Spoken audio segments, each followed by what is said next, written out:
Hello and welcome to eSport right here on GTV.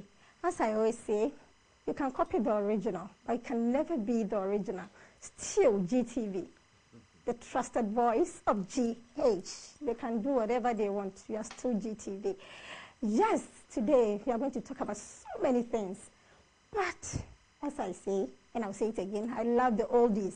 So let's enjoy this clip. And I am Big Sister Hager. And when you're looking for happiness and you see me, come, because I represent happiness. We'll be right back after this break.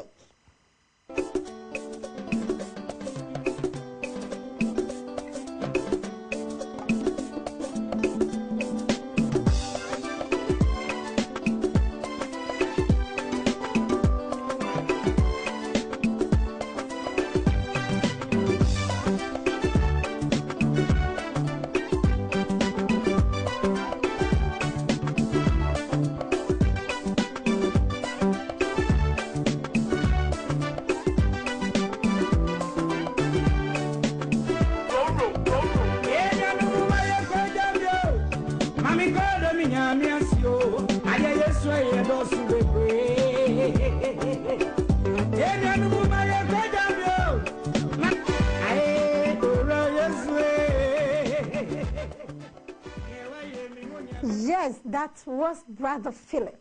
Yeah, he's dead, but we love the music. This is eSports, the entertainment with class. Yes, only the entertainment. And today I have with me three wonderful men. They're very wonderful. You know, always I have my small guy with me. Yes. I'll start from him. Sammy Flex. Yeah. How are you, darling? So I'm the small guy. Oh, yeah, you know you're my younger brother. I see. Yeah. How old are you? Doesn't matter. I like your clothes. What brand is that? How? GTP. You can't ask me that. Ask No, Chen I'm asking, Febia. is it GTP or? I said ask Chen Febia. Oh, okay. But it's beautiful and shining in its chalet. Leave me alone. I'll not mind you. And the middle man, he too is my younger brother anyway. He's Ken Ado, radio and TV personality. Yes, he's a blast. Let me call him that. Can't you see he's handsome? You know, he and Sammy, I don't know who is tall. So, Ken, how are you? Sammy? Yeah, I'm taller. I'm fine, Hager. How are you doing? I'm good. I miss you, though. Yeah, I miss you too. I've been watching you on TV, and finally you decided to let me come on your set, so I'm glad to be here. And I'm glad to have you. Thank you. And this man, he's in the news. You know him. Abraham Ohinijan. Handsome as always. He's always handsome and looking dapper. Hi, how are you? Evening. I'm fine. How are things? Oh, not too bad. Can't complain. We have life. What have you say, crap? People are talking. You like trouble, Abraham. Anyway, Really? He's the boss of OM Studios. So when you need any video, so when you're talking about directing, he is a gem. So when he's talking, shut up and listen to him. First, let's take our hot chase. We'll be right back.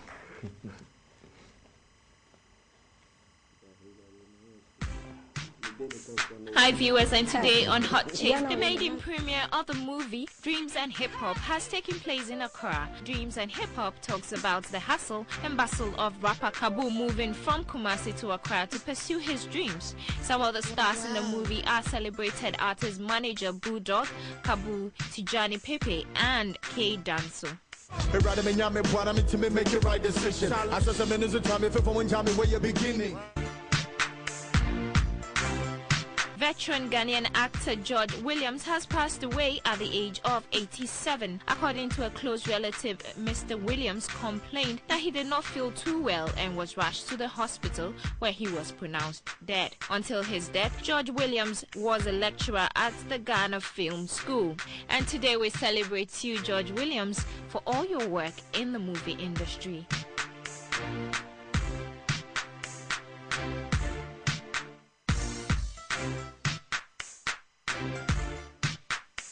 Expert in music videos, Abraham Ohinijan has expressed disgust about the display of guns in some Ghanaian music videos. He cited a video by Sarkodie, Shatawale and EL as some of the artists who have used guns to shoot their musical clips. My name is Adeline, and that's all for Hot Chase, and I'm out.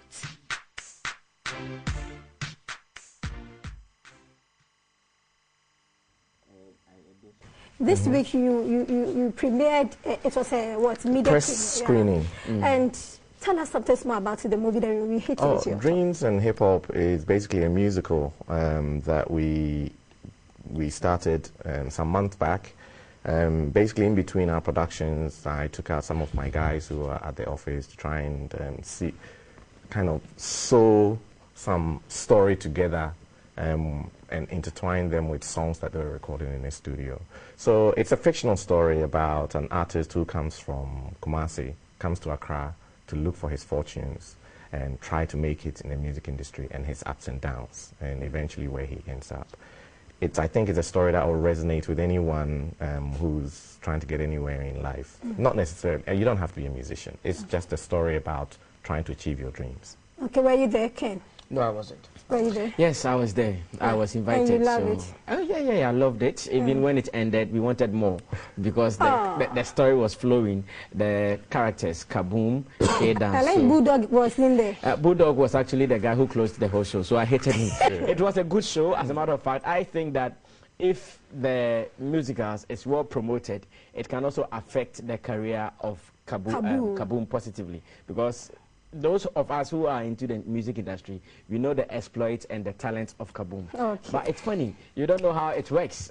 He's not being noticed the way he should be noticed. But then with what he did in the series, which I think almost all the musicals that he presented, I've heard that they are songs he has recorded in the studio. Okay. I think when it comes out, people know the worth of rap the guy has in him. Maybe, and that show brought to you Haywire.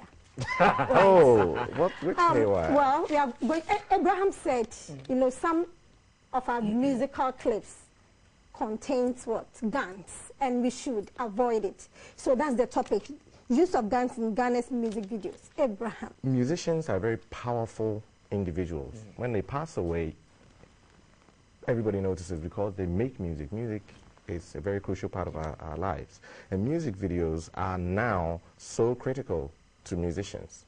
Now, in this country, the reason why I pick music videos is because we play music videos anytime. Now, aside of the fact that we don't have a regulatory body that monitors television and what is shown at what time, because I've seen alcohol commercials shown before 6 o'clock. I've seen, you know, films with very violent scenes shown during the afternoons on Sundays. So we don't really have an active regulatory body that monitors what is shown at what time. And music videos sit above all of that. Nobody even looks at them for their content. But what I've noticed, and I've shot videos for a very long time, what I've noticed, despite the fact that I don't do so many videos now, that a lot of the young artists coming into the system are not being careful with the visuals they're putting out there, not bearing in mind that this is not even a film which somebody will pick to buy or not. Or a parent might say, hey, could you go to your bed? I'm watching something. This is something that will come on television without, invitation. It just, changing the channel and a kid can watch anything. And we all know that children have a slightly different comprehension to adults. What a child would see, even if it's presented in context, to them might seem very different to how an adult will perceive it. So we're careful with what we show children because their understanding is different. Now, if a music video is presented without any regulation, anytime, anywhere, anything can be shown, we really, as creative people, have a responsibility to make sure that what we put in our videos are responsible, because we are art is what guides society. Creativity is the space in which society's norms are formed. And if we are being creative and we are putting things in which we know will eventually end up becoming a norm, we need to be careful. If we start playing with the idea of guns, there are examples of this. You need to look at Trinidad and Tobago. Gangs have taken over, literally, based on American gang rap violence. And we know, I saw this as a kid in the 90s with rap music in America. Being in Britain, that's all I had access to. There wasn't much going on in the UK, but the stuff that I was you know, exposed to was gun, and, you know, to the point where artists came together to talk about stopping the violence. We don't want to get there. If we continue on this path, it will become a norm. People will get used to it. And this material that we think is just for entertainment is what is going to guide these kids. Yes, films are a part, everything else are a part, but music videos are crucial because they're used sometimes without even thinking about when it is being shown. So that's the reason why I mentioned it. I'm sure, first of all, AB knows himself that what he's saying, it wouldn't go anywhere. Because like he said, there are no regulatory bodies who are to check some of these things. But then I want to ask, even with his position, do we have something like an association or a guild for music video directors? Because if really there was something like that, then this information, you could just pass it on to them, even without coming out to tell the general public or even the musicians. Because to the musician, our standard is what we see from abroad. And oftentimes they are watching like Sarkodie, like Shatawale, they are watching stuff from Jamaica, they are watching stuff from America. And you wouldn't watch anything from Jamaica and America without guns and without women shaking their booties in there. It is the commonest thing we see in their videos. So if they think that for my video to achieve that international standard, that is what I can also do to achieve that standard. And I think it is well said.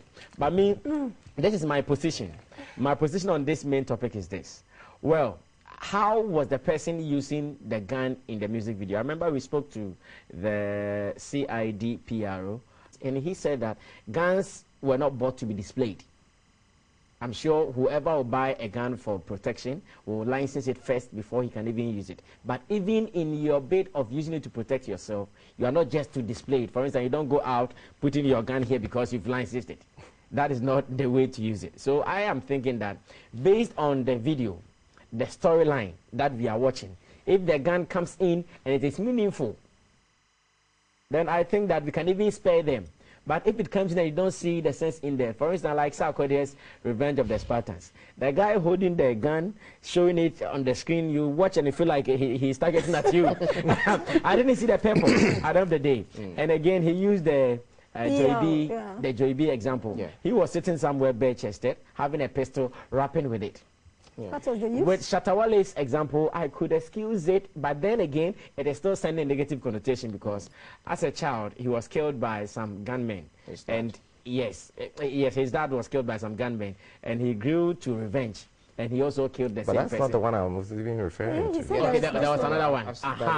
So, like I'm saying, based on the storylines and how the guns were being used in there, I'm sure we can still do some differences with the explanation. But then if the underlying statement is that the guns we are putting out are sending negative signals to children, then we need to be warned. Because even as children, when it is Christmas, any occasion, what do parents buy for their children? Guns. Ken. Yes. Sammy made mention of something that, you know, it's all over. The Americans, you know, are showing it in their videos, blah, blah, blah, blah. If they are doing it and it's not right, and they are suffering because of that, and we are copying, do you think it's good for us to copy because you want to reach there, we want to get world market or something? Is it right for us to copy? First of all, to answer the question straightforward, it's never right to copy it. And then, like he mentioned in the story, you don't copy blindly. And whatever they are doing there is their lifestyle. What we have here, our culture and our way of life is also different from what they have there. Now, I'll take it from this perspective that we should not lose sight of the fact that audiovisual is a very critical and important tool in our lives. I mean, in whatever we do, TV, video is very, very important. And it has a lot of impact on the youth. Now, we talk about people drinking in music videos. We talk about costume, the way people dress, and now guns. You're talking about Sarkodie, Shatawale, EL, Joey B, and all these guys. Now, if you look out in the streets now, you see the way some people are dressing like Papi Kojo and all of that. You see the influence these guys have. Now, if these young ones see Shatawale holding a gun in a music video, he's dressing like him. He wants to behave like him. So the next thing is that he's going to find a gun and also act like him. And the next thing is that it's going to be, so in a couple of years we are going to have this thing, you know, all over our screens, and we are not going to be able to contain it and control it. Now, regulations. Our system is like he said, the CID PRO said that you can't display guns like that. So is there any regulation or for musicians to also prevent musicians from going ahead to use guns in the music videos? Because yes, you're advocating for something. Are you advocating negatively or positively with the gun that you're using in a music video? Thirdly, look at the concept. Music video directors and musicians, they all come together to put the concept of the music video. They shoot it, they produce it. Now, I ask myself, could there not be any other way to act a story than to use the gun? Maybe Ebi can answer that question to me. That, put it down. I mean, if Joey B was holding a gun in the music video, or Shatawale was holding that gun, couldn't there be any other concept or any other, you know, way of directing the video that, you know, to use that particular gun in there? Because I don't see, for me, I don't see the relevance of the gun in any of the videos that we have mentioned. Thank you so much. And now say, I'll start from the middle guy, because the guy in red. Yeah, the guy in red. He's Ken. Ken, I love you. Thank you so much. Love you too, yeah. Wow. Thank you There's so a lot of much. love going on. Yeah, for accepting my invitation. See, the children don't understand the love. You see it. It's on TV, right? But it's late. Yeah, it's late. And Samuel, thank you so much. You're always here. You know, my backbone. Your cloth. What's the name of Our it? mind. And Eddie, thank you so much for gracing me. My pleasure. My pleasure. Thank you all. I love you all. Vincent Chirac, the money pay on the phone, or bread you my